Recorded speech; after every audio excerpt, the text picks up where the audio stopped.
Hello and welcome to the Bestseller Experiment, where we continue to discover what makes a bestseller and inspire you to start, finish and publish your book. I'm Mark Stay.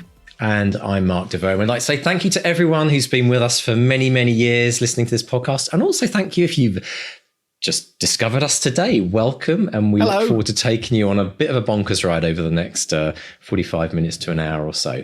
And we'd also like to say a very big thank you, as always, to the supporters of this podcast, all of our lovely patrons out there. Thank you to all of you that make this podcast happen. And also to our wonderful Academy members who continue to inspire me and Mark every week. Absolutely. We coach them all through the month. And the inspiring stories we have from them each week is absolutely fantastic. So thank you as well for supporting this podcast as well. So, Mr. Stay, how are you, sir? I'm good. I'm going a bit doolally. I've been on my own for a week. So Claire's been away. The kids have been away. I've gone from talking to myself to talking to the chickens, to talking to the plants when I water them, to talking to the plants in a comedy French accent. Hello, my little plants, it's time for your water. So it's just nice to talk to another human being, frankly. Oh. Well, let's see. I didn't realize the podcast would be such a wonderful kind of way of bringing you out of isolation. But, it's great. It's funny, isn't it? Because as writers, we're always alone in our heads. Yeah. But when you live in a household that's busy and full of people, it must be weird when suddenly there's no one around in the house. I mean, I'm not alone I got lots of voices in my head and I tend to try and put them on the page. But I'm in here, I'm shut in this room normally, first thing, and I write for a couple of hours in the morning and the door is shut. And then I come out and engage with the world and it's lovely. Yeah. But no, I've come out of the room and it's like one of those apocalypse movies where you come out and where is everybody? So, it's weird, isn't it? I live in the middle of nowhere as well. So, a man came to read The Mitra. I greeted him like a long lost lover. Oh, thank you. Come in. It's this way. Do you need a little key to open it? So it was. You'd be like freaking him out. You go, I've got the kettle on. I've got some hobnobs out. Yeah, please come and please stay. You're not in a rush, are you? Grabbing onto his ankles as he walks out the door. Asking random questions about the water meter that make no sense just to hold on for a bit longer. That's great. But it's an interesting. It's an interesting point, though, isn't it? Because I think there are many people listening to this podcast that may live by themselves and through COVID weren't able to. I don't know how anyone Can you imagine? did that. So to everyone out there that did that, phenomenal. But it also makes us appreciate the value of having someone, even if it's a friend or a writing group we go to, or the pub that we head down if we don't have people in the house, but to be able just to talk about the stuff that you're doing. That I tell you what, that's the thing that people most forget or don't, I take for granted might be a bit strong, but the thing that I most missed when Jen passed away was the fact that it was all the little banter and just the chat. Oh, yeah. And you don't think about that. Everyone thinks, isn't it, how awful to lose a partner, And I'm like, but the thing that you miss the most is just chatting about, I never guess what happened today. And just, so it makes you appreciate that big time. So I say to everyone out there who has that, and is like, it's too busy in the house. Love it. Just appreciate relish it. Yeah. Relish it because it's massive.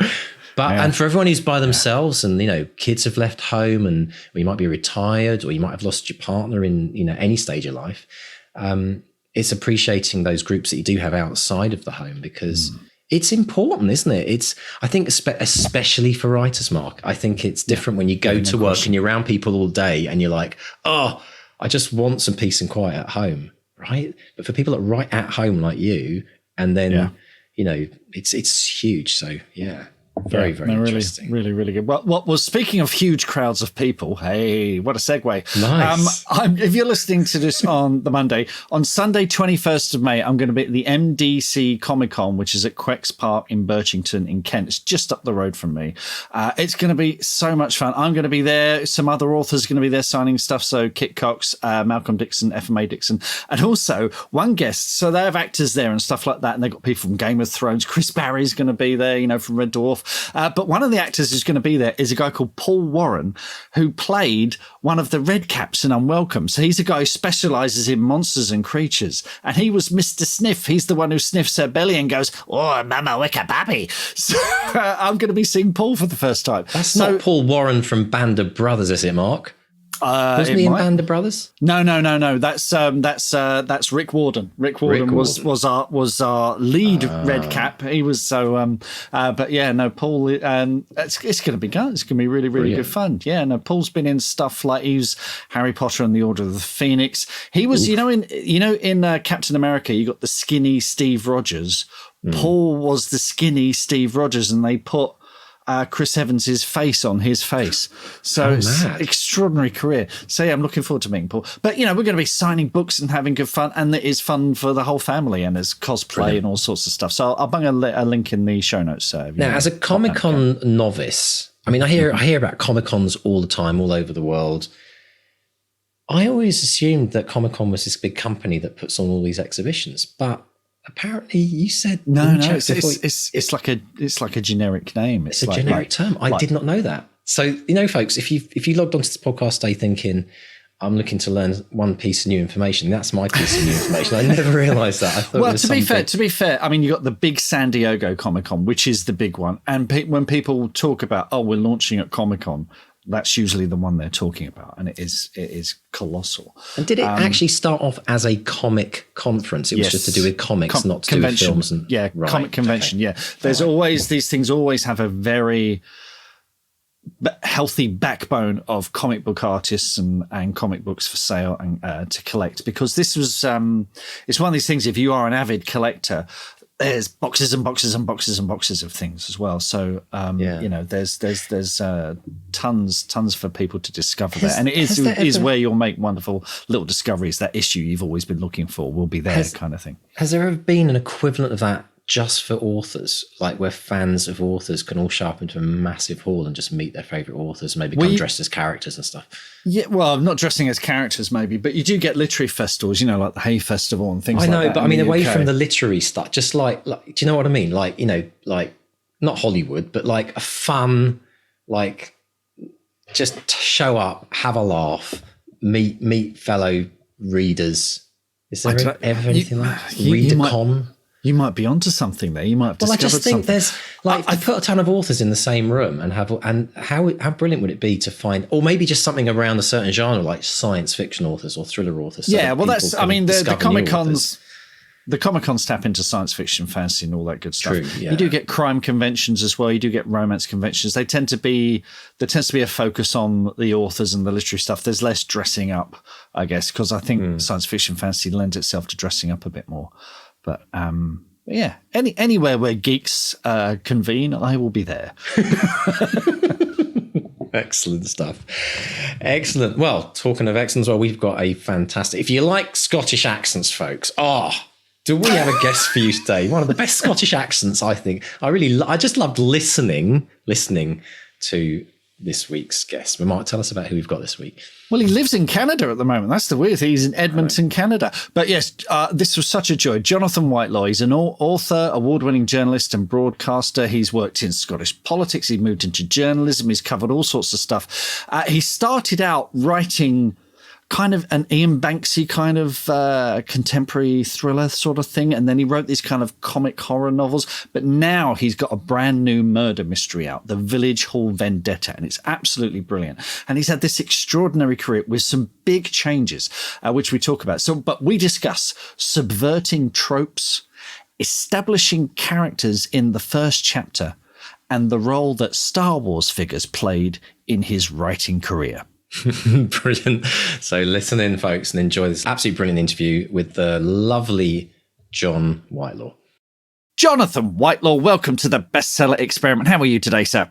I'm very well. Thank you very much. I'm delighted to be here, delighted to be a part of it. And thank you very much for having me on. Oh, our absolute pleasure. And it's very exciting because we're talking about not one, but two books today, which The Bingo Hall Detectives, which is already out there and people are absolutely loving. And then coming very soon, if not out already, depending when this goes out, A Village Hall Vendetta, which features a combo I've not come across before in detective fiction. You think you've seen it all, but now we've got son-in-law, mother-in-law crime fighting duo, which I absolutely love. Tell us about Bingo Hall Detectives and how the story continues in Village Hall Vendetta. Certainly. Thank you very much for that wonderful introduction. It's always nice. My face is bright red now. You never quite get used to it. I certainly never quite get used to that sort of introduction.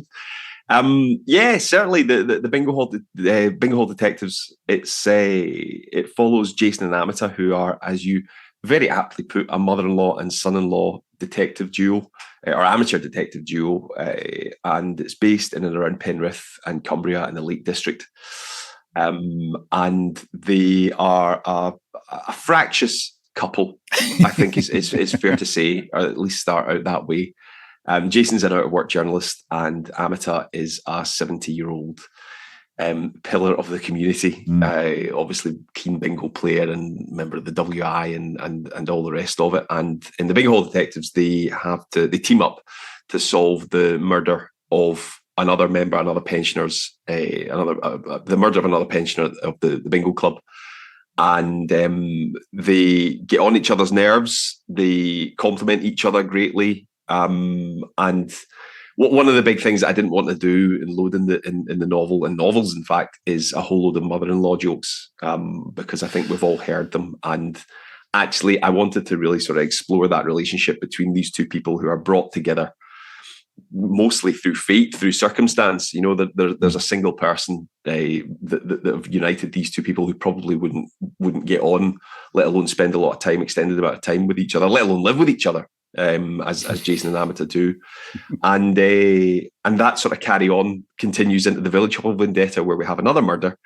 This one involving a rather beautiful painting and a local entrepreneur who wants to celebrate the area's local heritage, but finds himself on the wrong side of someone of a brutal killer. So it's all the murder and mayhem in the Lake District, as much as you can enjoy that sort of thing, I guess. I love it. And Bingo Hall Detectives opens with a car chase that could be out of Starsky and Hutch, but it turns out he's just trying to get her on time to the bingo, and immediately that fractious relationship is there. And as you say, you don't want it to be a load of mother-in-law, son-in-law jokes or whatever, because that's that's just a tired old thing. But their relationship sort of seems, fully formed from the off, I think. How much exploring did you have to sort of develop those two characters? Well, that's the thing.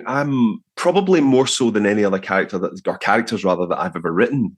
These two came pretty much fully formed. And I'm so grateful for it. I'm really, really grateful that that's the case, because as a writer, this, you want it to be as easy as possible. And the more fully formed these characters come, the more natural I think they tend to come across in the writing. You really, really don't want it to feel like it's laboured. You really don't want the reader to be taken out of the magic, the environment of the novel, because they think, the writer here is really, really trying hard to make this character who they are.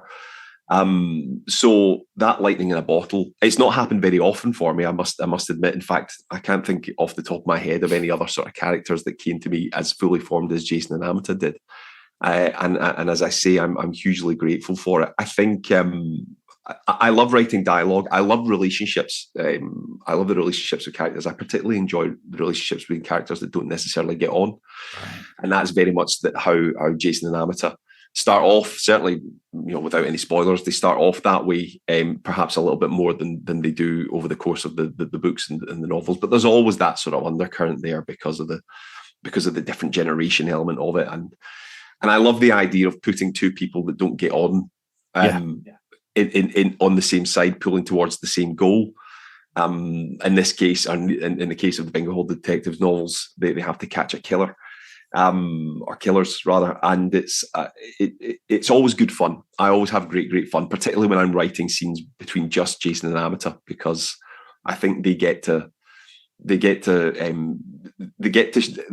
compete with each other to have their voices heard, and as a writer, you want that life from your character. You want the characters to have a life and come across as being, realistic and fully formed and having plenty of meat on the bones. And And yeah, I again very, very lucky. I was determined, particularly with the first chapter, the opening chapter of the Bingo Hall Detectives.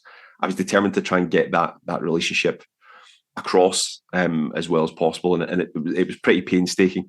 The weird thing is, it's like I used to be the same when I was at school. See, and you can have a look at my report cards.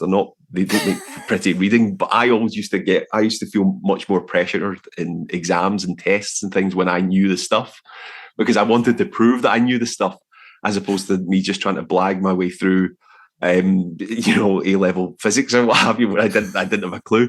It was the same writing the first chapter for the Bingo Hall Detectives, because I knew who these characters were and I knew their relationship with each other, and I really, really wanted to put that across and hit the ground running.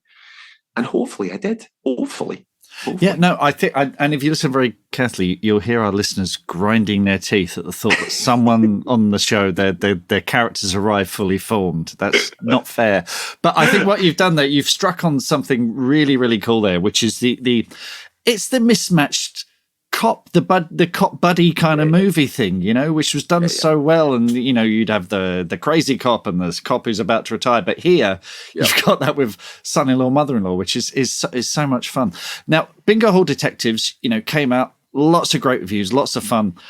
You've now got to take these characters into a second book and more to come as well, hopefully. And what's the biggest lesson you learned from the first book that you've carried across to the second book, particularly with these two characters?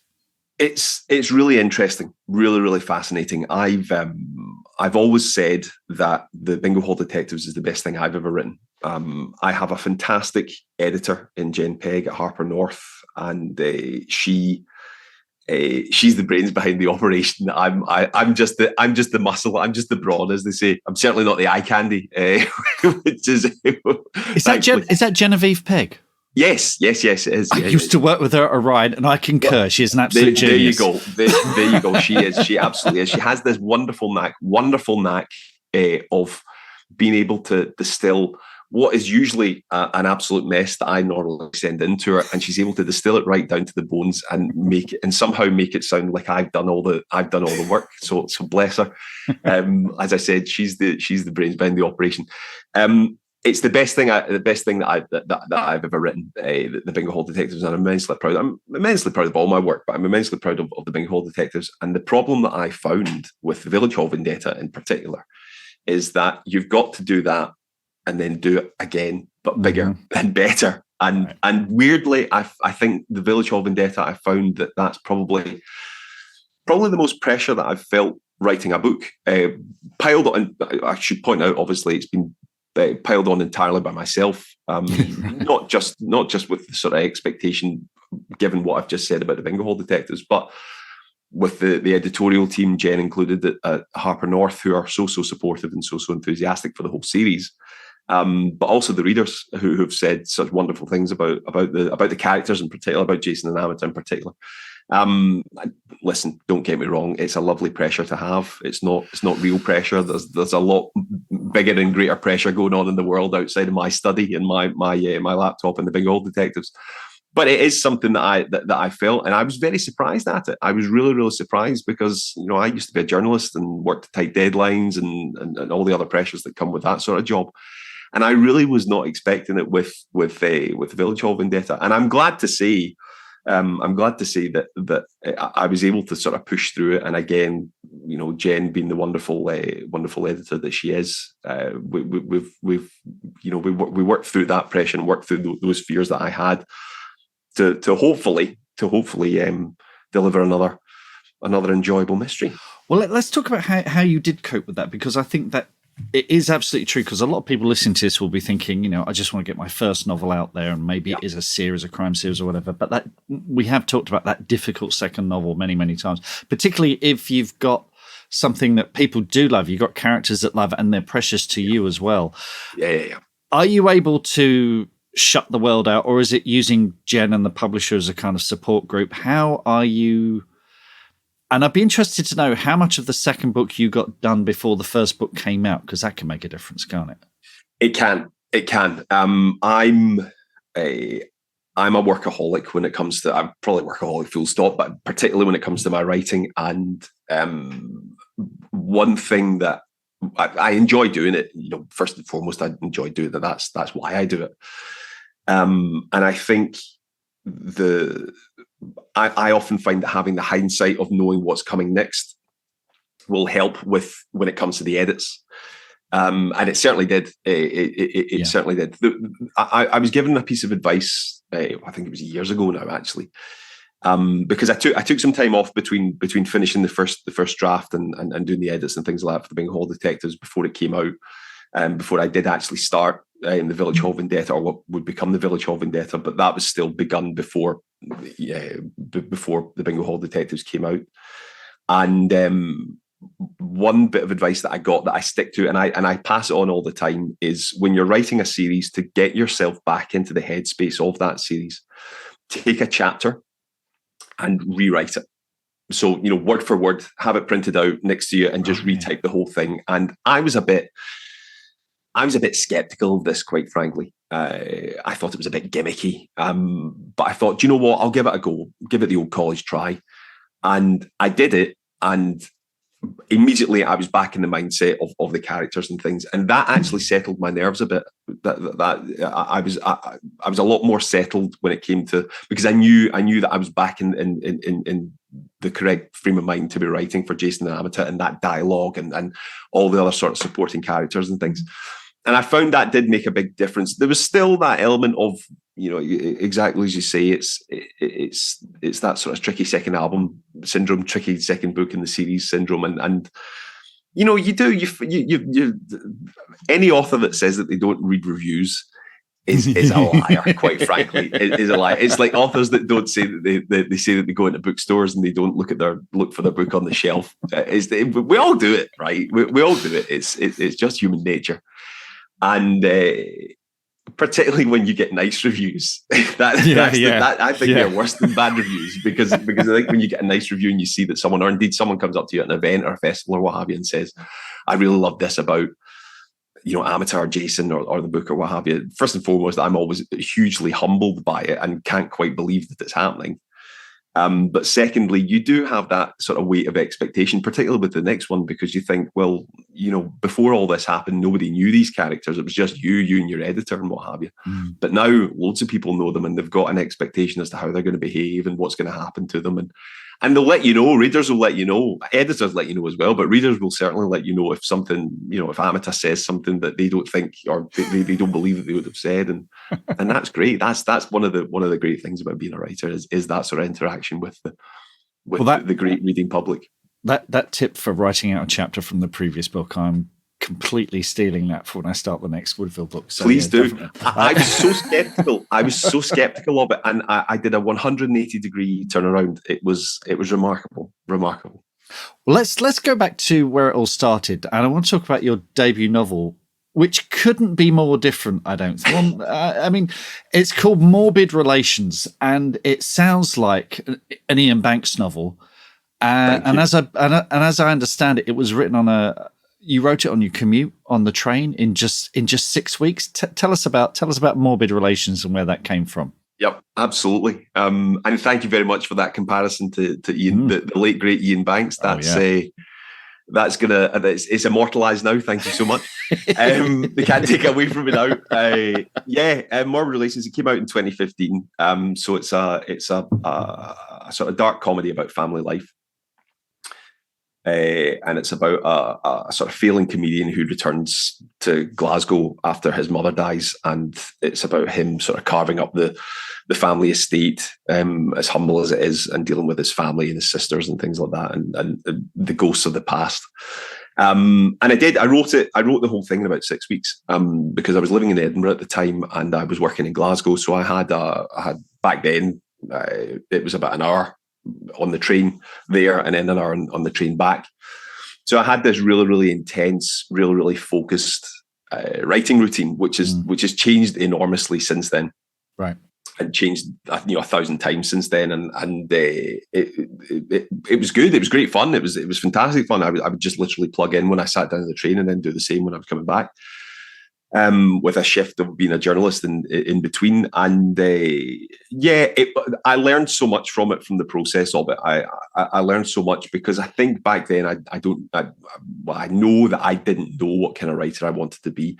I've always been. I'm always still a bit reticent to call myself a crime writer, because when I think of crime writers, I think of all these wonderful names like Val McDermid and Ian Rankin and Mark Bellingham and Richard Osman.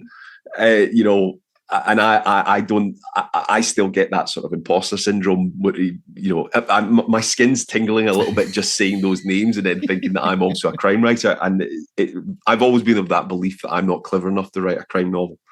And I still believe it. Thank God for editors. That's all I'll say. And back then I think I thought that I wanted to do something funny. I wanted to do something that was a little bit more humorous. And I learned so much from the experience, the discipline of it, the whole process of getting a publisher and working with editors to bring it to shine it to its the best kind of book it would be. And it feels like a long time ago now. It feels like a very, very long time ago. I've moved continents since then, which is bizarre. But yeah. You followed that up with Hellcorp, which came in 2018, which is about the devil taking a break and creating a corporation. That was followed by The Man in the Dark, and they in 2019, which have this kind of Ben Aronovich sort of feel to them as well. But I'd be interested to know, because around about the time of Hellcorp, I did see an interview where you said something along the lines of, "Oh, I could never write a crime novel." And as you've kind of hinted at, there is that imposter syndrome thing. Because if you are looking at Val McDermid and Ian Rankin, you think, how are you ever going to write something like that? But clearly something changed. And put you onto this kind of cozy crime path. And I say this as someone who's working on one of these myself as well. So what is it that changed you? What made you think that actually I think I can have a go at this? I think it was maybe turning the idea on its head. I think with Hellcorp in particular, I love cozy. I love all kinds of crime fiction. Devour it. Been lucky enough as a journalist and what have you, and still do to review books professionally. So it's meant that I've read a vast array of different types, not just of crime fiction, but of all kinds, which is very, very nice. And again, very, very privileged to be in that position. And I think with Hellcorp, rather than focusing on the crime as I had always done, and that always led me down that path of thinking there's absolutely no way that I can put something together that's going to stand up to the very, very high standards, immaculate standards of so many great writers who are doing so much great work and continue to do so. I thought, well, why not instead of focusing on instead of focusing on the crime, what if I focused on the detective? Now, again, I've always thought this, crime fiction in particular, you've had every kind of anti-hero that there is. You've had, cops that are workaholics, alcoholics, don't drink, they never see their family, they see too much of their family. All these tropes are done and continue to be done well, I should also add. And I thought, well, if you're going to have an anti-hero cop, who's the ultimate anti-hero? Or who's the ultimate anti-everything? And it's the devil. And I thought, right, okay, that was really the jumping off point. I thought, well, what happens if she or it has to solve a crime? And then really from there, everything sort of spiraled. It was that sort of spider diagram from that central point. And actually I found it wasn't easy. I've never said that it was easy, and it isn't easy to craft a crime book. But I think looking at it from a very, very different angle, approaching it from the character side of things as opposed to the actual crime itself.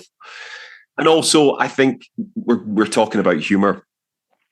I like to think that there's plenty of humor in my writing and plenty of humor in my novels, mostly because I enjoy reading that sort of thing, and particularly moving towards the cozy side of crime writing.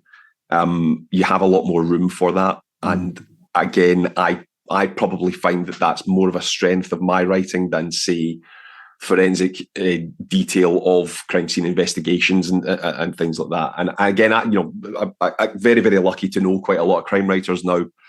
the level of research that a lot of them do and the depth that they go into is astonishing, and it's heroic, quite frankly. And I don't know if it's just a case of I don't have the patience. I certainly don't have the intelligence to maintain that sort of thing across a 90,000 word book. So I tend to go for rowing mothers-in-law and son-in-laws and Satan himself. I think it's an interesting point you make about character, though, because even with the likes of Ian Rankin, when people talk about the latest Ian Rankin, they're not necessarily talking about the crime. They're talking about Rebus. Yeah. They come back for Rebus. That's Absolutely. why. And I think character is so central to these things as well. Absolutely. You said earlier, when you were writing Morbid Relationships, you didn't know what kind of writer you were. Do you think with Bingo Hall Detectives in this series, is this who you are? Have you finally figured out who you are as a writer and the voice and the tone? I think so. Definitely the tone, definitely the voice. It's the most fun I've had writing. Mm-hmm. I'll be perfectly honest. Writing the Bingo Hall Detective series is the most fun I've had. I mean, I've enjoyed writing. I love to write. I love the process of it. I love the act of it. I love the idea that you spend 100 hours on your own with these characters all running around your head. I love that. And I really, really enjoyed writing the Hellcorp novels. They were great fun to do because, how often do you get the opportunity to say to your wife, I'm sorry, I haven't put the dinner on because I was writing a back and forth between God and the devil. That doesn't come along every day, and it's not happened since. I was probably told to get in the kitchen and put the dinner on. But I think with the Bingo Hall Detectives, there's something about. I believe a lot of it is the Jason and Amata relationship between those two, and how they came formed. They came fully formed and came out of my imagination the way that they are, and I'm a great believer of not looking a gift horse in the mouth. And if that's the way that these characters have come out and that's the way that they continue to be, and if I'm enjoying spending time with them and their world, then why would I not find a home in that sense? And as I mentioned before, a lot of it goes down to the the team that are behind it, because it's not an author. Writers, this. It may seem like a solo act on the face of things, but that's not the case. There's a whole team that goes into every book that goes on the shelf, and all my books have had wonderful support, and it's really lovely. It's lovely to be able to spend time in the Bingo Hall Detectives world.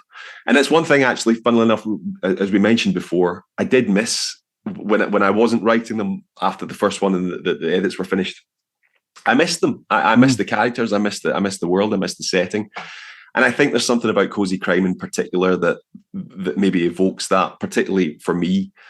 We've had a real rough couple of years. Everyone has. Yeah. I've been fortunate enough for it to not be certainly not any more rougher than a lot of other people. And I'm grateful for that. And I think with cozy crime in particular, I think there's a very, very good reason that it's enjoying this surge in popularity, is because it's total escapism. It's pure escapism. There is a wonderful comfort to it.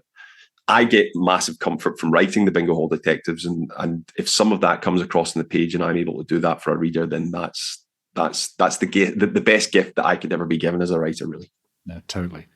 Let's dial back even further, because as I understand it, you started writing because you couldn't take your Star Wars figures and Lego on holiday. And I can definitely relate to that. Can you tell us about that? Yeah, it's that's it. I mean, we used to, again, very lucky to have gone on holiday 2-3 times a year when I was growing up, and from a very young age, my parents loved to travel, and they took my brother and I with them. And which sounds a bit odd, they weren't going to leave like an 8-year-old and a 2-year-old in the house themselves, obviously. But they should have grown up where I did.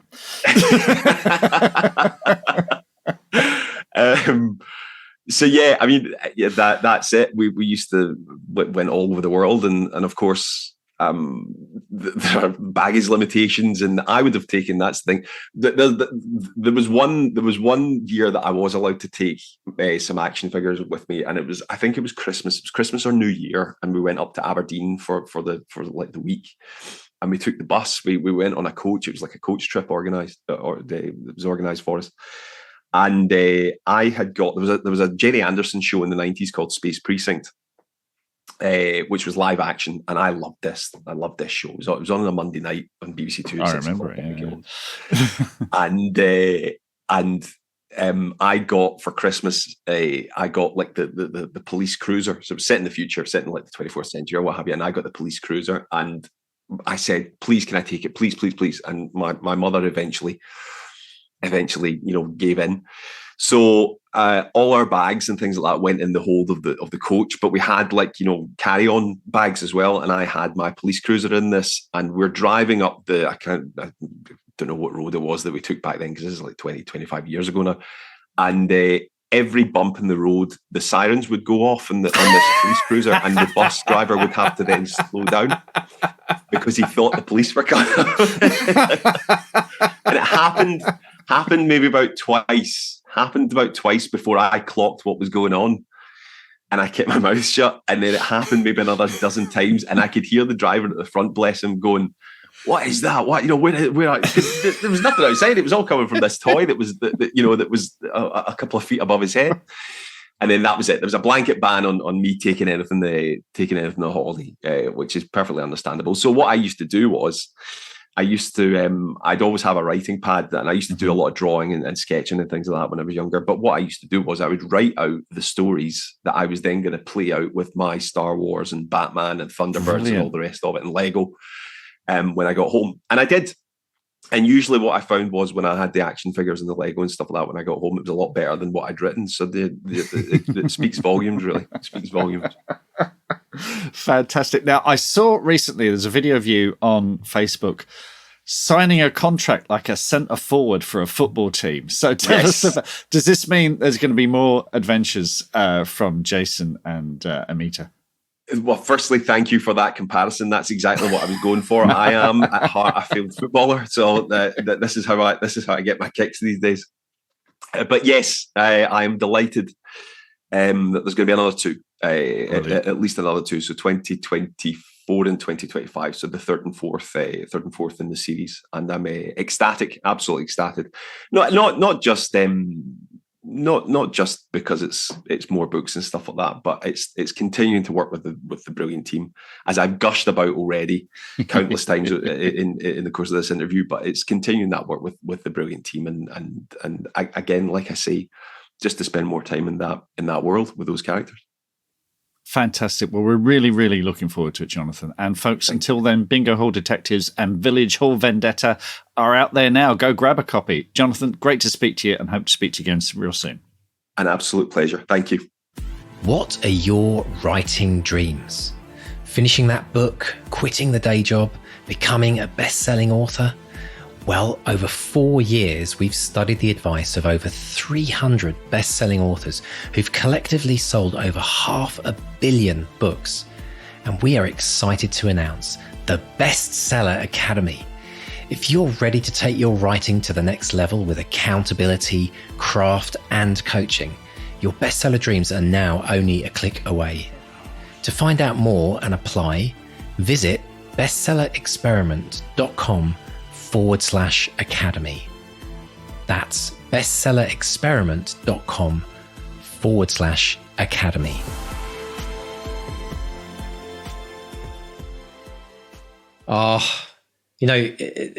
That Jonathan's voice it reminds me so much of so many great Scottish actors through the years. I mean, you making references to great authors, but I just kept thinking he sounds like I'm trying to place his voice. It's good. I think he's done radio and podcasts and stuff like that. He had a very good microphone. I can tell you that. When we were recording. So there we go. Yeah. Let's dive in. There's a couple of things we really want to talk about and about really this brilliant tip that he talked about, which I knew you got excited about when you heard it. The idea of rewriting an old chapter if you're writing a series. And I think actually any book, even if just writing a new book, go back to your last book, rewrite the old chapter when starting a new book. Have you You said you were going to nick it, Mark, and try it out. Have you done it? I guess you're not in the right place to do it yet because you're. I'm about to be. I'm about to be. So I've just done the copy edits on which is Woodville number 4, The Holly King, and then once all that's done and dusted, I will start on book 5. But I'm currently writing the sequel to The End of Magic, The End of Dragons. So there will have been quite a big gap between me actually writing which is Woodville 4 and which is a Woodville 5. So this idea of just rewriting a chapter or two just to get back in the swing of it, I'm down for that. I'm totally down for that. It reminds me a bit of the running jump that Michael Connolly talked about when he gave us a tip about how to get into. Yeah. He was talking about specifically when you sit down to write, every day, you write, you rewrite the last bit that you wrote the previous day to kind of get a bit of a running jump. And I love that tip, but this is almost feels like the same thing, but on a grander scale when you're starting a new book. And so absolutely it's bound to work, isn't it? Because it's kind of almost like that umbilical cord between what you did previously and what you're continuing. And it's just that thing of getting into the rhythm of it. What's been fascinating in writing The End of Magic, it's a very different book to The Witches of Woodville, just stylistically, tonally, it's different. It's still me, but I do different things in it. And there have been times writing The End of Dragons where I thought, no, that's too Woodville. I can't. I need to do something different with that. So there's it's definitely a thing. It's absolutely a thing. And the other thing is, if you've not written a book in a series and you haven't got, a lot of people will be listening to this might be writing their first book. There was someone in the academy, Christopher Wills, in the academy. I know. I was about to mention him. I forget which book it was, and in some ways it doesn't matter. It was a lot of the classic. It was classic fiction. He was typing it out, wasn't he? He was telling us he learned so much about sentence structure and prose and style just from typing out. And Joe Hill did it as well, didn't he? I think Joe Hill mentioned it in his interview. So definitely worth trying. Very important, and I think as well. I mean, imagine if you took your 5, take the genre that you're writing in, and take your 3 to 5 favorite authors, and take a chapter or even just a page from each of their books, and just write them out, and just see what happens. I think there's some magic in there that we can't quite put our finger on as to why it works, but if you try it or if you do it, let us know, because we think we're on something here. It's another bestseller experiment, archaeological dig going on here. But if you have tried it before, or if you will try it based on what we're talking about now, write in and tell us what you learned, how it helped, what surprises you had. If it didn't work for you, I mean, we want to hear the full extent. So pop along to bestsellerexperiment.com and click on the contact tab and send Mark and I a message, because we'll maybe this could be a little theme, Mark, because I think there's something here and I'd like to research it in the guise of experiments. I want to see what this might be, because I think it needs a name, and we'll maybe come up with one soon. It's brilliant. I love it. Now, the other thing that Jonathan talked about, and he referenced it a number of times, was this idea of a team. And it's really fascinating, isn't it? Because we often think of ourselves as I'm writing the book. It's my name on the front cover. I'm doing all the work. But actually, when we look back, if we were to look back, Mark, at all the authors that we've interviewed, I don't think there's one single author in the 6 years of all the interviews done that didn't have some kind of team, even if that was a one-person support team, like a Julie. But when you think about what goes into actually getting that book from out of your head to wherever it was, the virtual shelf or the bookshelf in the library or the supermarket or the bookshop, it's more than just one person, isn't it?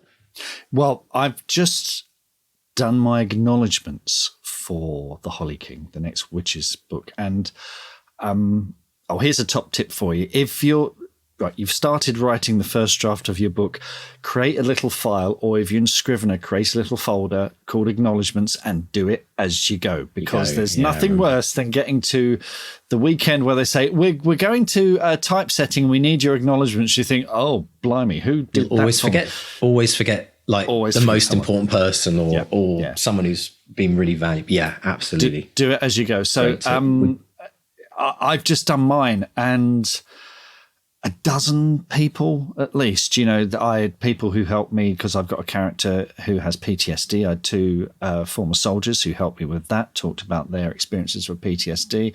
I had at least 3 beta readers, copy editor, all sorts of people who helped me out. I could have done it without them. It would have been a much lesser book, no question whatsoever.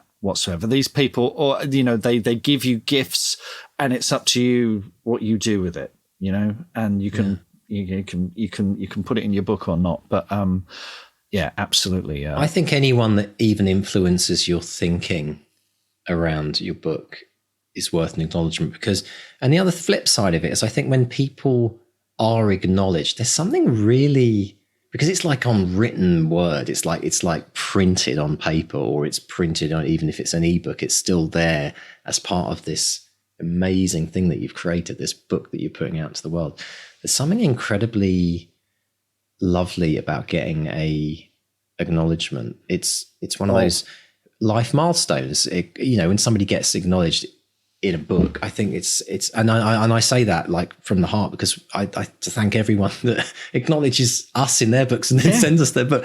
It's just brilliant. It's so amazing, folks. Never gets old. So remember that. Yeah, it never gets old. And I think so. Remember as an author, the power that you have to make someone's year, not even make their day, but make someone's year, because it's a way of recognizing people's worth and contribution.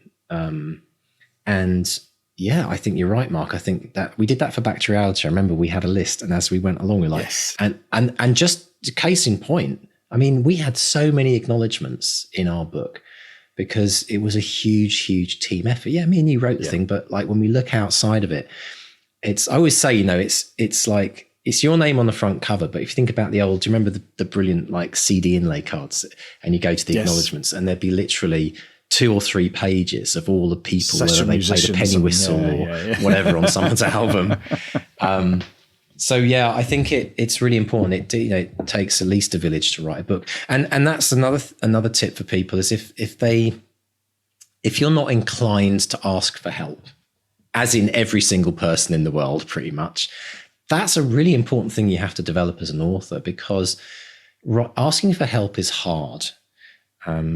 But people love to be a part of your project, and they love to help. And I think, and like Mark, you said, I think about, it was either in the coaching or 2 weeks ago on the podcast, you mentioned about, it's about helping each other. It's a reciprocity. If you beta read someone's book, they might beta read your book.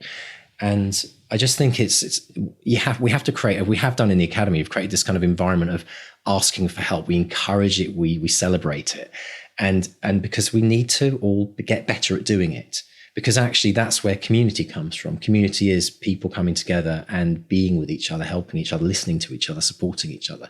And it's a sharing of that. So if you've ever been resistant to that, if you listen to that and thinking, I feel a bit isolated as an author, and I don't really have any community or have any beta readers or have any people that I can share my writing with, that's your next big step, find that community. Do you know who that sounds like? Who's that? That was me 6 years ago. Oh, really? I didn't have a community. I didn't have a beta readers. I'm going to someone else. I'm going to write it, and I'm going to give it straight to an editor. So I never had that, and I was always suspect. I'll tell you why I was suspect of it, because the only experience I had of it, I remember going to a screenwriters group, I think in Leatherhead, where I grew up, in Surrey, and I went along. And it was such a negative experience. Apologies to anyone who remembers that. I can't remember where it was. But everyone was so kind of, my stuff's better than yours. It was a really bad atmosphere. And I kind of thought, oh, God, if this is what it's like, I'm going to just go on my own. I mean, I'd worked with actors who gave me feedback and stuff like that. But I never really showed it to anyone. And it's only since doing this podcast that I've appreciated how much you get. One, that you get from it, but also when you read someone else's stuff, you learn so much. And you get something out of that as well. Do you know what I think of it's like? Anyone who's ever, all the people, if you've ever done any volunteering, the thing you always hear from volunteers when, they might go and help at a local, charity or a food bank or something like that, you always hear these words. I got more out of it than I gave, in terms of what I learned, how I grew through it. And that's what it's about. When you read someone else's book, you might be doing them a favor, giving them feedback, but you probably learn more about your writing, maybe how good your writing is or how you might improve your writing based on what you've been reading.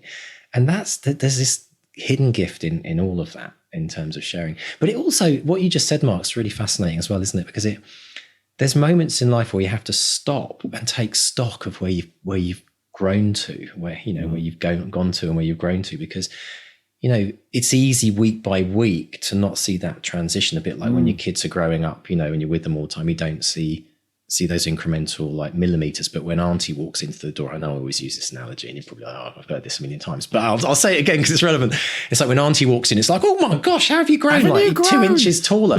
And we don't, as writers and as people just growing through life, whatever it is that we're pursuing, it's too easy for us to miss those shifts, the leveling up.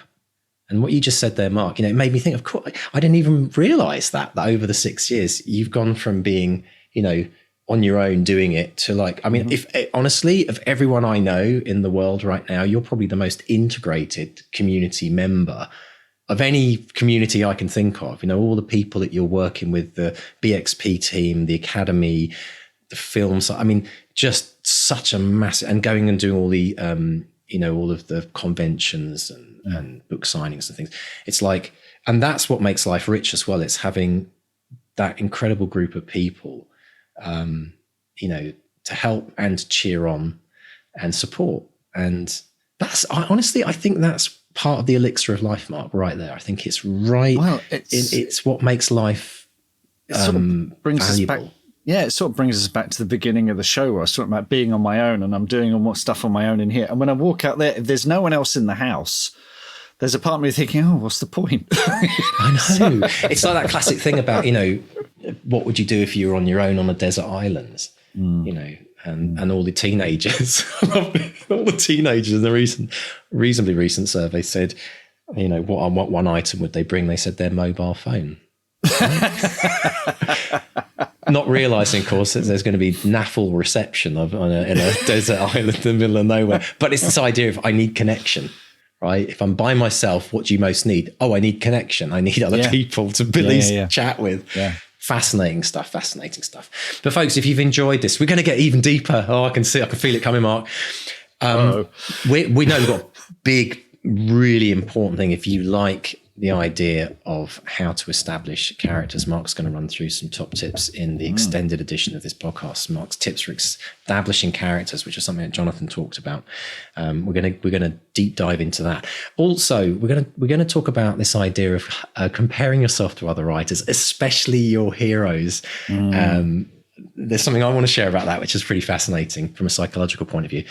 We're also going to look at the turning points in your career as a writer and your journey as a writer, referencing Jonathan's space trooper story about when he was on the bus.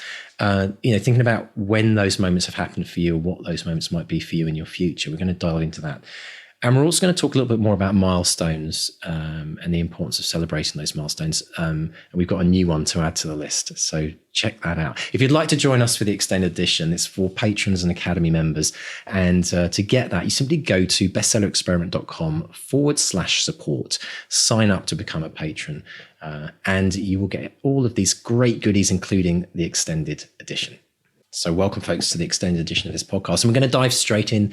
Mark, you've got some tips for establishing characters. Yeah, so Jonathan was talking about a big priority for him with his book was to establish this odd couple really, really quickly. So Jason and Amateur, the son-in-law, the mother-in-law, he really wanted it to hit the ground running, and he knew who they were. He said they arrived fully formed in his head, which is really unfair because that's such an unusual thing to happen. But, sometimes it happens. But if you're sitting there thinking, oh, that hasn't happened to me, I'm exactly the same because I'm in a first draft situation at the moment, and I had to create a character. I knew the character was coming. He's like thundering towards me on the horizon. And suddenly I'm at this point where I thought, I'm going to have to actually write this guy now. So how do I do it? So I do have a kind of a little checklist of things that I will go through if I ever get stuck like this. And the first one is how do they work thematically? And this is the really, really big one for me, which, I'm obsessed with theme and central dramatic argument as fuel for story. So, this story that I'm working on, the big theme is about change, and are you willing to change for other people? So this idea needs to be embodied in this character somehow. It's in my protagonist, it's in all the supporting characters, it's definitely in the antagonist. But this character who turns up, that was my first question. How can I make him thematic? So I thought about that and what he could represent, and the fact that he is someone who is changing, but he's doing it for his selfish reasons. That's great. That gives me a motivation, which is the next thing to think about. What do they want? What do they want out of this? There's an overall what do they want, and then there's what do they want in this scene, in this moment. Think about point of view when you want to establish a character quickly, because you can either get right into their feet and you can tell the story from their point of view, or you come at it with your protagonist or one of your other characters, and they're experiencing them maybe for the first time, or they have a prior relationship. You're seeing them through their eyes. An interesting exercise, if the character doesn't quite click from the point of view that you're using, try another character. They will see that character in a completely different way. So switch point of view and try and rethink it. Now, you have some sort of backstory for this character. You have their motivations, their big goals, the things that they want. Hold back from info dumping. I know there's a huge focus on backstory, but drip feed it, drip feed. Don't give everything up at once. Give yourself and the character room to grow. So maybe just hint at what's going to come further down the line. One of the things we do as authors is we write descriptions of characters when we first meet them. The temptation, again, is to do sort of top to tails. He's wearing this sort of hat, and that can really put people off. I usually take 3 visual cues, maybe hair, clothes, makeup, So you just give the reader enough to join the dots, and they will see the character in their head. Don't feel you need to give a vivid description, because all you need is enough dots for them to join, and the description is suddenly vivid in their head. But also think about specific little details that can make a huge difference. I was watching the film Wolf of Wall Street again last week, and there was a bit where someone said, there's someone coming and he wants a meeting with you, and they're an investor or something. And he says, what are their shoes like?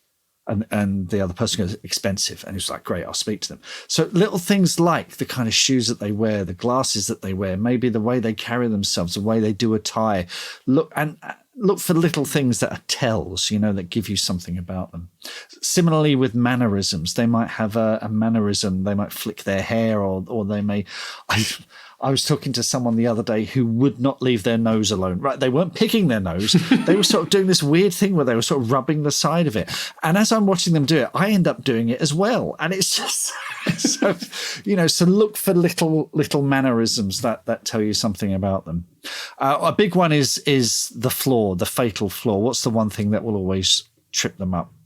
And also stepping back from it, as the character evolves in the story, think about their role as an archetype in the story. Are they a mentor? Are they a villain? Are they an ally? Think of those hero's journey kind of archetypes that we use. Don't necessarily say, I'm going to write a mentor today, because that's imposing something upon the character that might warp them a bit. Rather, just write them as you want to write them. And as the story evolves, you go, you know what? This person keeps giving really useful advice, and they've got all these life lessons. So maybe they can be, a kind of a mentor, a guide in the story. Then you're off. So that's my sort of tips. So motivations, point of view, drip feed the backstory, a few visual cues, mannerisms, flaws. What sort of archetype are they? But most of all, theme. Think of them thematically. How do they work thematically? Absolutely fantastic. Scribbling notes like crazy there, Mark. That was brilliant. Absolutely brilliant. Thank you so much. Let's talk about this idea of comparing ourselves to other writers, because it's something we haven't really delved in a huge amount over the time that we've been doing this, but it's something that we all have a tendency to do. It's also, I think, something which drives people to want to actually become a writer, and not just, write for themselves and write for the love of it, but also write to share with others because of how someone else has inspired them.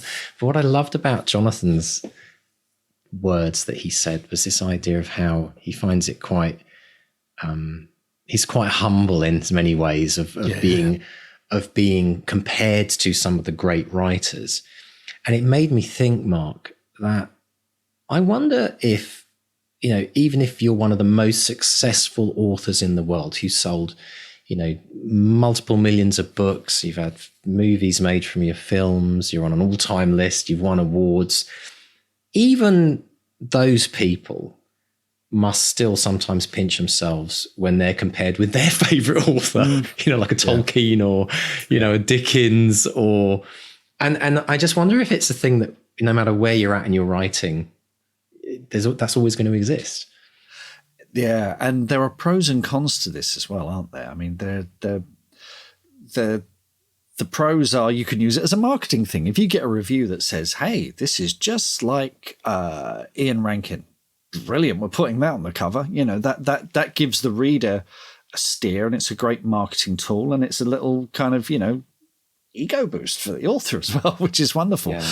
But then there's also the flip side of that, where Jonathan said, I didn't know what sort of writer I wanted to be. And he was in such awe of Val McDermid and Ian Rankin and Ian Banks that he kind of shied away from it. He said, I'm not clever enough to write a crime novel. But of course, there's that thing of comparing the finished novel to your first draft and what have you. There's that whole a dynamic going on as well. But yeah, I'm touching my nose again. I can't help it now. It's one of those weird things that we have to cope with as authors, which is it is utterly. I've been compared to Terry Pratchett. That is so utterly ridiculous. I can't even begin to tell you.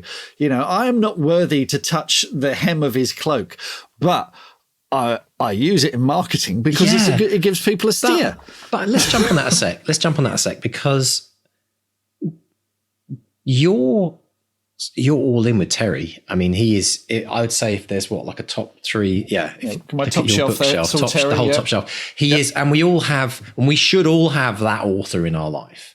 I have it from an author perspective. I have it from a kind of a mentor / teacher, the person I most connect with, the person I most admire, the person that was such a fundamental part. Like for you, Terry Pratchett was such a fundamental part of why you write today, because he's such a massive part of your childhood and still is.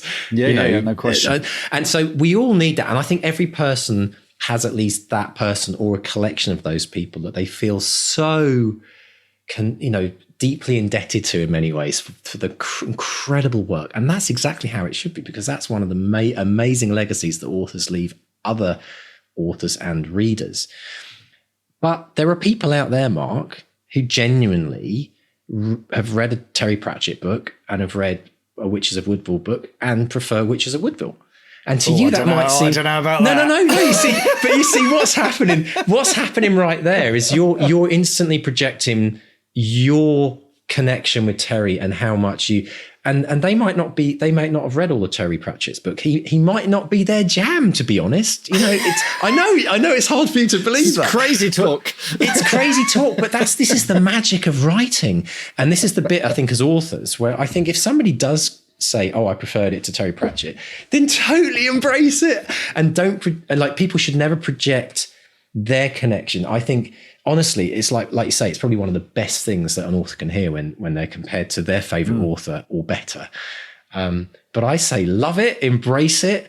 And I wish it on every author in the world. I wish it on you now as one of your milestones. I'm going to milestones, right? But one of your milestones in life is that you're compared compared to or preferred to your favorite author by one of your readers as like, I preferred you to this. And then you just take that to your grave and love it because you deserve it. I mean, an author that's spent the time and effort writing, and spending, again, I think about all the time, whoever that author is for you, and I'm talking at large, Terry Pratchett for you, Mark, it might be a, Tolkien for someone else. It might be J.K. Rowling for someone else, whoever it might be for you.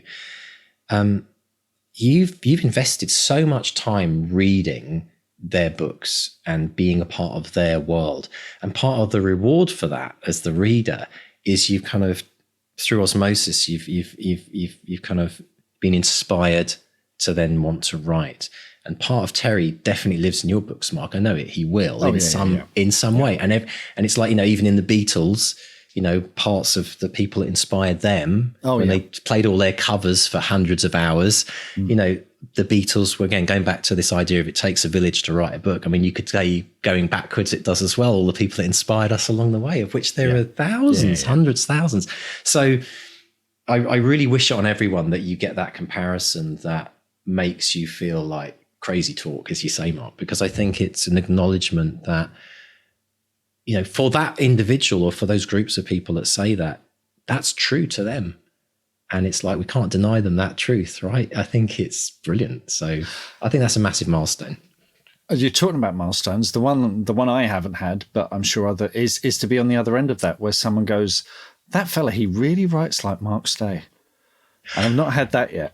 Do you know I had that? I know, right? That's almost like next level up. I must admit, one time I was skulking around some forums online, electronic music forum, very obscure. Oh yeah. And I found a post that said, and to this day, I mean, just absolutely died and went to heaven. A guy actually wrote, he said, guys, how do I get that Urban Myth Club sound? And I'm like, nice. What? That's like, I didn't even know we had a sound. And the fact that someone was trying to work out how we did it. Because honestly, I've done that all the time. Like, how do you sound like Daft Punk? How do you sound like Royksop? How do you sound like, right? Yeah. But I think, I'm going to note that one on the milestone list. Yeah. Being how'd you write like, but these are all really things to celebrate, because when they do happen in your life, it's a way of making you remember that you need to stop and celebrate along the way, because you've reached that point. You've reached that point where someone's compared you to your favorite author. And I think it's magic, absolute magic. Talking of turning points, let's talk about this amazing story. I love this story. I could just imagine Jonathan sitting on this bus, like being so peed off that he couldn't bring any of his Star Wars figures with him on the journey. But he was what was it that he would Space write? Precinct. Yeah. Space Precinct. Yes. But the fact that being denied his favorite thing led him to have to find something else to do. Like the classic, what kids aren't very good at doing very much anymore, unfortunately. Being bored. It's being bored. I know. Yeah. Celebrate being bored, because, it exercises your imagination. And look what happened to Jonathan. Would he have become an author if he hadn't have had that bus ride? I was always bored when I was a kid, and when I was bored, you'd get the pens out, and one of the first things I ever wrote was a massive rip-off of Star Wars meets Battlestar Galactica, which was called Skynet, and I hadn't actually seen the Terminator at this point, and I called it Skynet because the idea was these spaceships would protect the universe as like a net. See, I was into big metaphors even then. But the thing that I did was I drew all the characters, and then I drew all the spaceships, and it was important to give the spaceships names, and it was important to have a captain for each spaceship. And then, of course, if you've got a captain, you've got to have a second in command. So you building your cast. Exactly. I love it. Not doing any extra writing. I mean, big on procrastination at an early age, but that kind of, that world building thing, that was, and we again, coming back to this week, I've been here all on my own. I've been bored for the first time in a long, long time. I don't have time to get bored anymore. But I tell you, it was Tuesday afternoon, to quote the Moody Blues, Tuesday afternoon. I was like, what am I going to do? And I started thinking, actually. And I started noodling ideas for just, story ideas, Brilliant. So I think we should celebrate when you hear your kids or other people's kids going, I'm bored. Yeah, that we're actually saying is, Mum and Dad, I'm about to unlock amazing potential or creativity in my head, or with a pen, or with sticks. Get out in the garden. I mean, I think I do. Okay, is this a grumpy old man moment? I don't know. You judge, folks. But when I if you grew have up, to ask, it is. Yeah, it is. Yeah, exactly. Right. But do you remember those really long, boring summer holidays we used to have that seemed to like last for years? Forever, yeah. And I think the challenge that we all have today, and I'm not just going to lump this into the kids because we're all a part of this, is that over the years we've become very much fed information. And because of 24/7 news, because of this little thing called the internet that we can get a ton of information from, I think we spend a lot more time generally consuming information than creating it. And so, my concern is like when we used to get that 1 hour of TV between 4 and 5 o'clock after school, and that was it. And then it'd be like, right, we've got to go and play with our Star Wars figures or resort our, in my case, Battlestar Galactica bubblegum cards. I collected all the cards. Excellent. Right. And they'd all have numbers and I'd be like putting them in order. And I don't know what was going on there. But the point is that we had to do things with our hands. We had to, or if we were bored, we daydreamed. We sat and we just created stories in our head. We imagined things. And I just think that the more that we're engaged with just consuming all the time, the less we get to exercise that muscle. And I do wonder how that affects the writer brain, as if you go through a childhood where you're not constantly engaging with the imagination, does that mean that it's like, you haven't really kind of developed your skill in that area and you've got to start doing that as an adult when you become a writer? So I don't have any answers, but I'm just curious as to where this is going to go and why we should really, if we are parents, or any parents listening out there, like if you hear your kids saying those words, I'm really bored, I think just high five them, celebrate. I really do, because there's so many distractions now. I think it's a really, really valid point. I don't think it's a grumpy old man point at all, because I think you're right. There has been a massive fundamental change in the way that we consume things and take things in. And I think for authors, we talk so often about getting inspiration when we go for a walk. That's the being bored these days. You have to have the discipline to be bored. You have to force yourself to be bored, or at least take yourself to a place where your mind isn't buzzing all the time and that you can enjoy the birds and the trees and the clouds in the sky sort of thing. You have to force yourself to do it now. This is why meditation has taken off in yoga, because we are looking, the thing that fed us when we were kids, we now have to pay 20 quid a class to go and sit inside. Yeah, when you think about it, it's kind of funny you mention it, because it's kind of like 50 years ago, if someone had said, come on a weekend retreat, it's only $1,000. Yeah. And what you're going to do? Oh, it's a silent retreat. What's that? You sit in a room and you don't speak for 48 hours. People would say that was every holiday I went on with my kid, with my family. But do you know what I mean? You're absolutely right, Mark. It is the reason why things like yoga, meditation, mindfulness have become so big, and I will say very, very important. And I'm a big advocate. I do it all. Is because it's a counter to the crazy busyness that we're all experiencing in our lives. And if we're going to get any kind of balance, whether we're talking from a human being perspective, a spiritual perspective, or a writing perspective, if we're going to get any kind of balance, we've got to do both.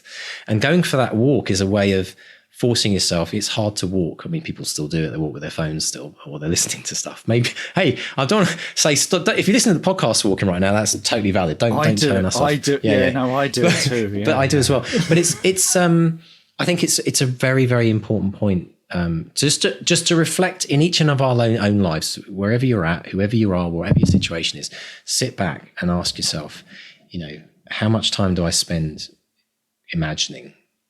How much time do I spend creating? And how much time do I spend, just purely consuming, but not doing anything with it? I think there is something though, so I'd say consumption of the right types of stuff can fuel your imagination.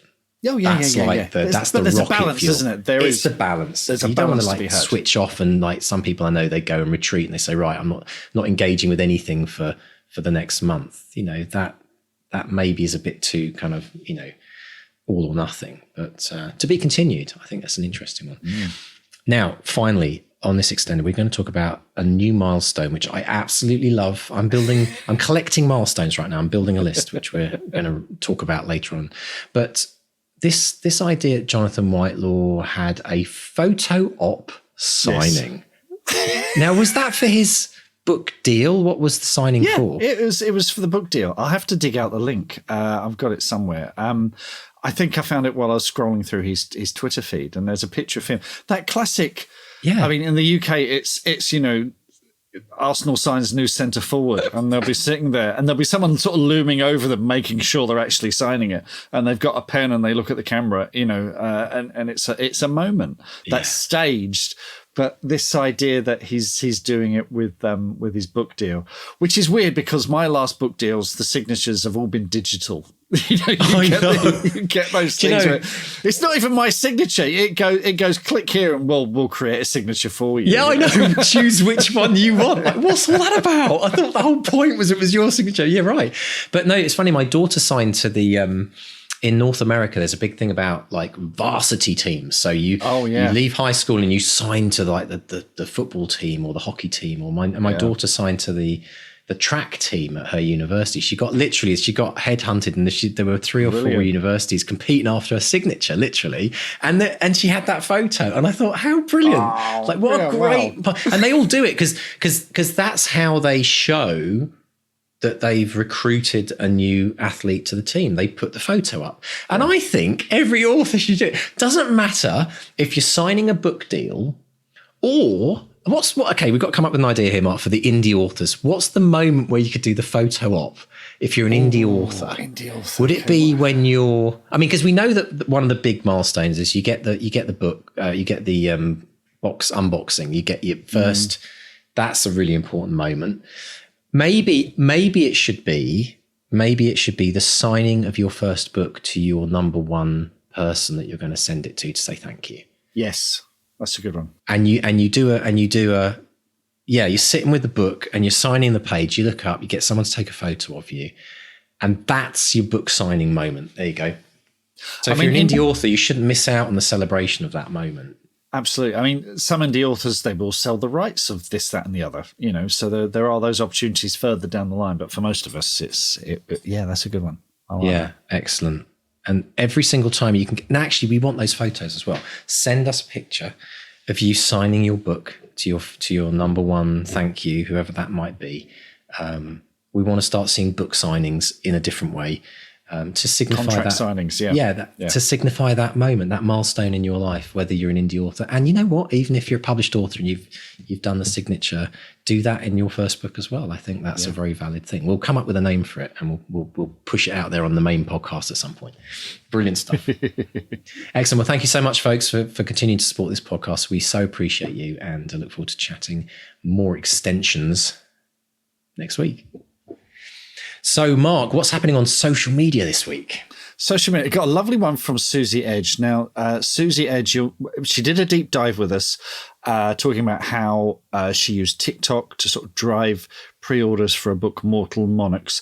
Well, she's got another book coming later in the year. But the other thing she's been doing, she says, I've got a slightly weird tangent win to share. She said, I've been listening to the chat about authors' income and even thinking about going back to work as things, can be really, really tough. And then she said, I had to think about extra income streams. I made a mug and t-shirt design and launched with an international print-on-demand service and Shopify store, thinking it might be fun, maybe make a few extra quid. Well, I've hit 10,000 units worth of orders in less than a week. It's good, but a shock. Yeah. 10,000? Yeah. No, she says the thing is, even with print on demand, you still have to outlay for those. So you have to have money to begin with. Yeah. She says, I'm lucky I did, but I definitely wasn't expecting that to happen. And she says, for sure, that's because of the TikTok effect and the following that she's built there, but it can work. So it is absolutely amazing. Mind-blowing. Yeah, and it's brilliant. The mug, it shows someone being decapitated, and it says, but it was okay because he had a son. And it's classic. It's Susie's kind of brand. This hilarious kind of take on history, and it's brilliant. And we are getting Susie back later this year. We've booked her for a book, Vital Organs, which is coming in September. I made sure. This is the thing, like Susie, if you listen to the deep dive, we had no idea how Mortal Monarchs was going to do, and it's been this massive smash hit. So I've been going to Susie, go, can you come back on the podcast, please, before everyone else snaps you up? So absolute megastar. So yeah, congrats on that, Susie. That was brilliant, absolutely brilliant.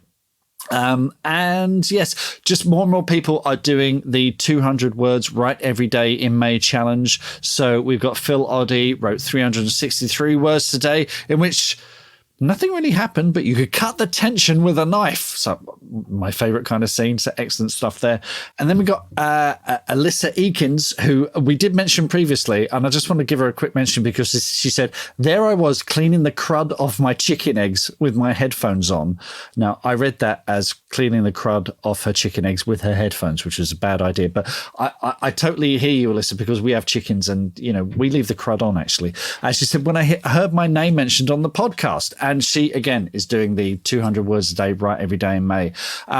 Folks, it's easy to do this. It's free to do this. It's just write 200 words a day, every day in May. It's going to transform the way you write. I've been doing it. I've been having a May like no other. The words have really, really been stacking up. So I'm in that kind of first draft euphoria at the moment, so it's really working for me. Love it. So, First draft euphoria. That's got a lovely ring to it, isn't it? It's absolutely brilliant. And next week, folks, if you are doing 200 words a day in May, we're going to have a bit of a roll call as we're coming towards the end of May.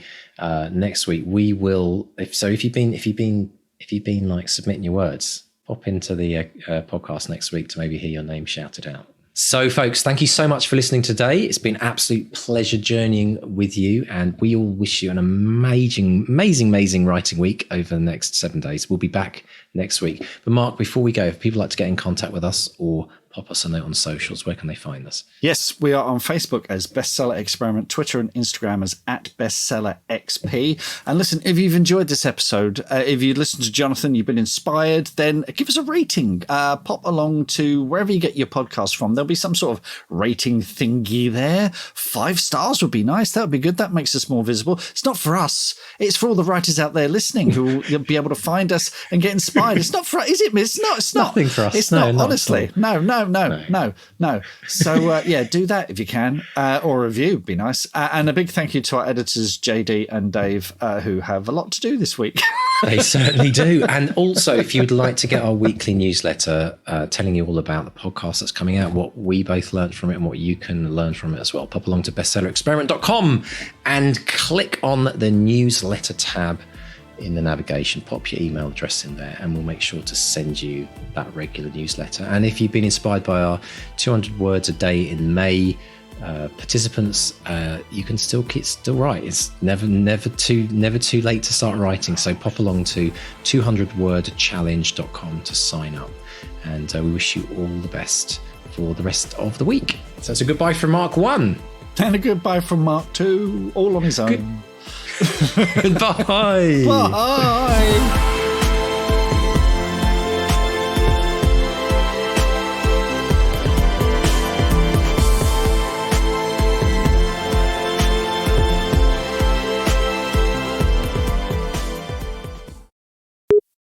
Pop into the podcast next week to maybe hear your name shouted out.